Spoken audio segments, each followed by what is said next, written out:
Well, welcome back. We're going to give a little experiences of what we've had with chickens. And go ahead. Well, and I guess we can just say that, they're very cute and they're so small. This particular one that you're looking at, we ordered a batch of 10, and this was the only survivor. We went ahead and named her Fiona. And here, we put it into a watering trough.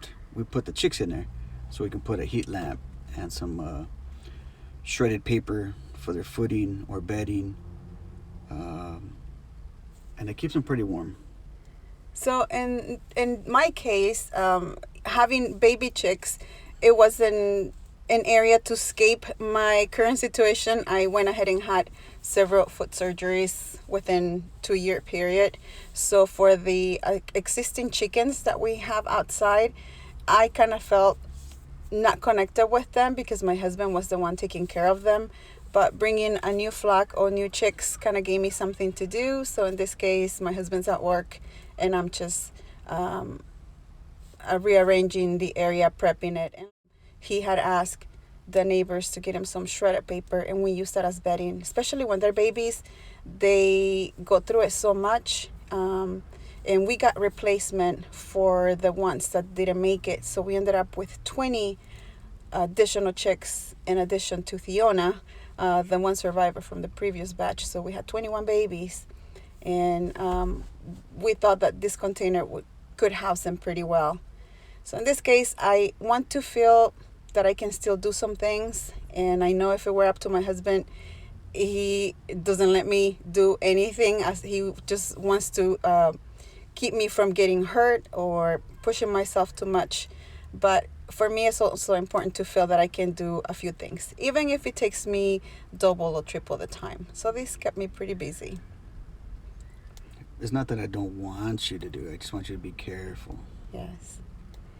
And so at this point, I had a halo on my foot, had already been taken off. And here you'll see when they're being introduced. What is this? What is this nonsense? What is it, Fiona? So as I empty the boxes where they came in, I kind of take them apart and join them as one and use the bedding and use that for like a little room. We let them go outside when it's warm outside so they can get the feeling of grass under their feet and start eating the grass and bugs that they need. Here's just one of the cages that we made as an old crib. This also helps with them introducing to the older hens. Time to pick up food for the chicks. Here comes the food. And this will only last like 3 weeks probably. If with any luck, maybe 4. So what we do is we go ahead and mix all that together. It's layer feed, corn, and grains. And we mix it all together, and that's what we give them. Two of those big ice cream buckets a day, only because it's like 30 of them. They eat a lot. Now this is a daily routine. Feeding them, make sure they're okay, make sure they have water. He's opening the path for the chickens to not have to walk over the ice. And he steps over something. He's like, what is this? He found an egg. Someone just dropped the egg in the ice. Not sure what happened. Even when it's frozen outside, you still gotta take care of them. And here you can see me collecting the eggs, which is always a benefit. And then, adjusting the heat lamp for them, especially when it's cold outside. I would like for you to see the reaction when I open the chicken coop. Hi.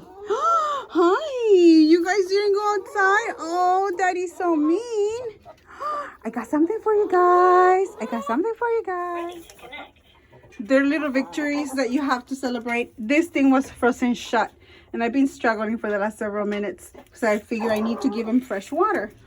So finally, I struggle with this for like a good 10, maybe 15 minutes. No, maybe I'm exaggerating. Maybe 10 minutes. I struggle with it for about 10 minutes, but success! They can have some water until it freezes again. But Lord, just keep it warm. Yes, sir. I hear you. I know they'd rather be outside. And I have to pick up the eggs before they're frozen and break. The times that I get to go and help out with the chickens, I enjoy it. But for the most part, with my disability, it is a matter of finding myself with enough energy to do it. I guess the main thing to share it is that in order to care for a flock or a large number of chickens is to have a partnership, to have some sort of tag team that you can work together. Hi, girls.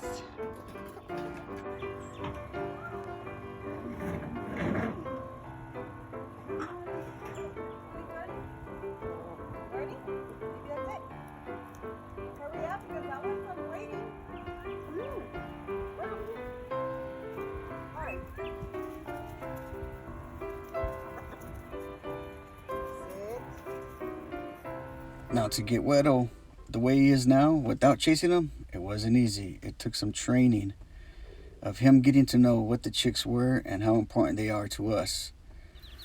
And here we are introducing him to them, as you can smell them, but no eating them. There you go. It took some time though. Tastes like chicken.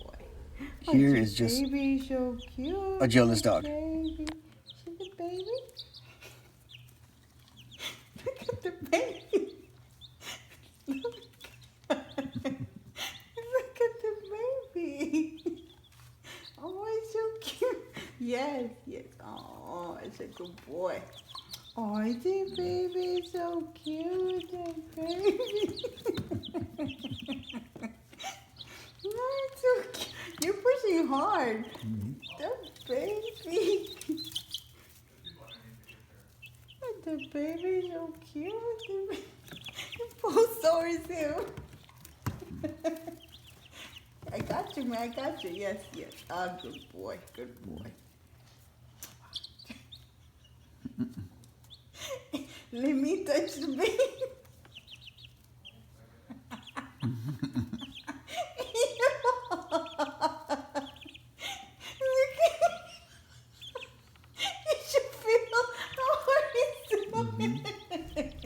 Even though he is good with them when we're around, we don't leave him alone with them too long. Only because they do pick at him, and I just don't want to end up with dead chickens. One of the recipes I found online for some of your own treat that you can make for them, it included oats, chia seeds, quinoa.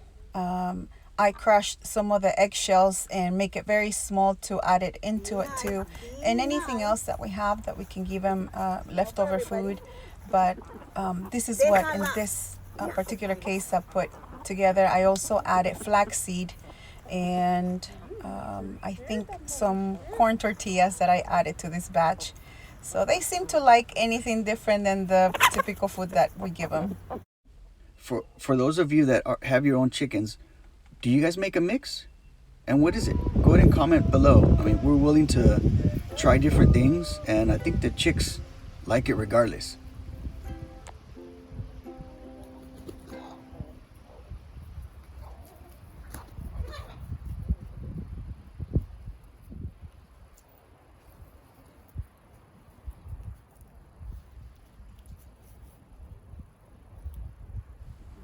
But with raising chickens, there comes responsibilities. Yes. They poop a lot. So you have to go in there, you gotta clean it, make sure it's nice and clean, because if not, you'll get mites or mice or anything in there that wants to go in there and attack your birds. You gotta keep it clean as much as possible. Here I am, summertime. You can tell I'm all sweaty, but cleaning off their roosting areas. We don't want no ants in there, no nothing like that. Just so you guys know that there's a trench over by the blocks that are down on the bottom that I need to dig out.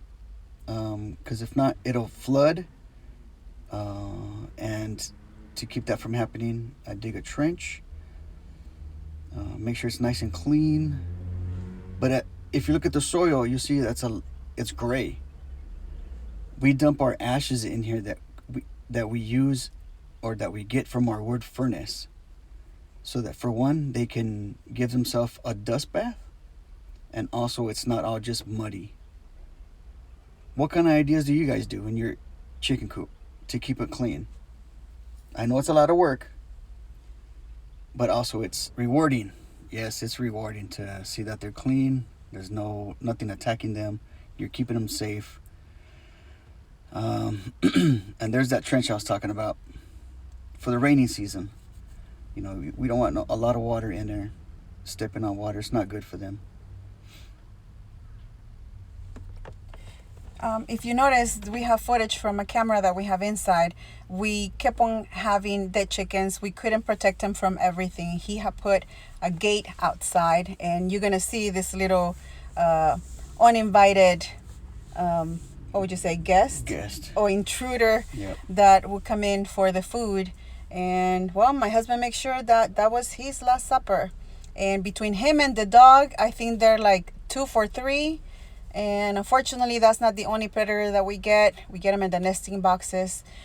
Installing those cameras help us to see that we also have aerial predators. So unfortunately, there's only so much we can do, but we try. And with that, we also get attacked by the chickens at times. If you notice that your chicken's in distress, you might want to find out what's causing that. In this case, I got to become a chicken surgeon, removing a piece of plastic that this girl ate. See the deer over there.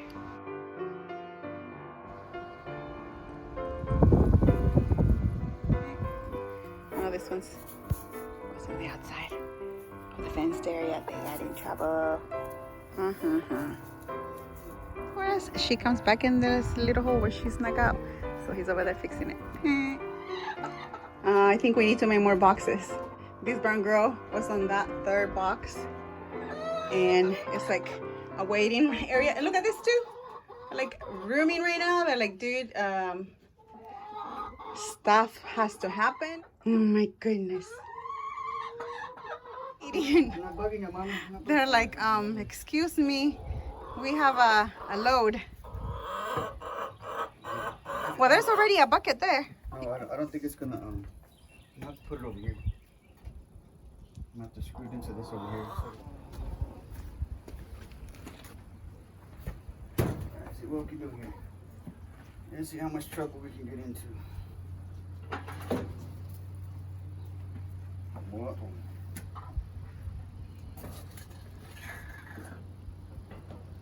I hear you, Mama. I hear you. I'm saying like the level. Does it look level?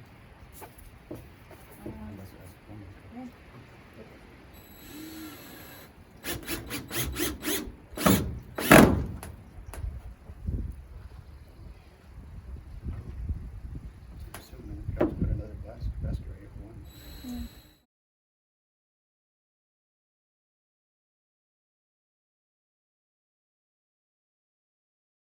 I'm gonna put cardboard in here and then straw. Hopefully it doesn't fall in there. If not, then I'll have to. Wait, since you have a baby, can you secure those? Just secure this. This one? It's just screwed in. It's just this. There was. Sorry. So we have more laying boxes here on that area up on top.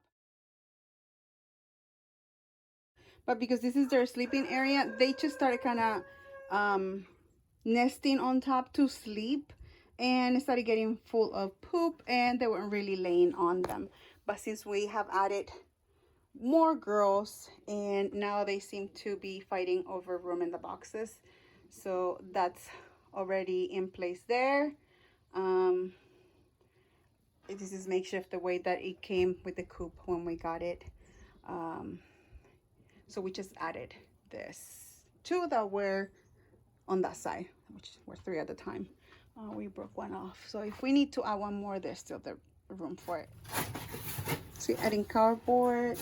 Yeah, adding cardboard so it doesn't just fall down, fall through the little cracks. You have like a ventilation. Yeah, ventilation. The windows. ¿Cómo se llama? Ah, mire, mire, niña. Mr. Rooster. Nothing's happening. So I might have to move the water bucket. All the straws in there.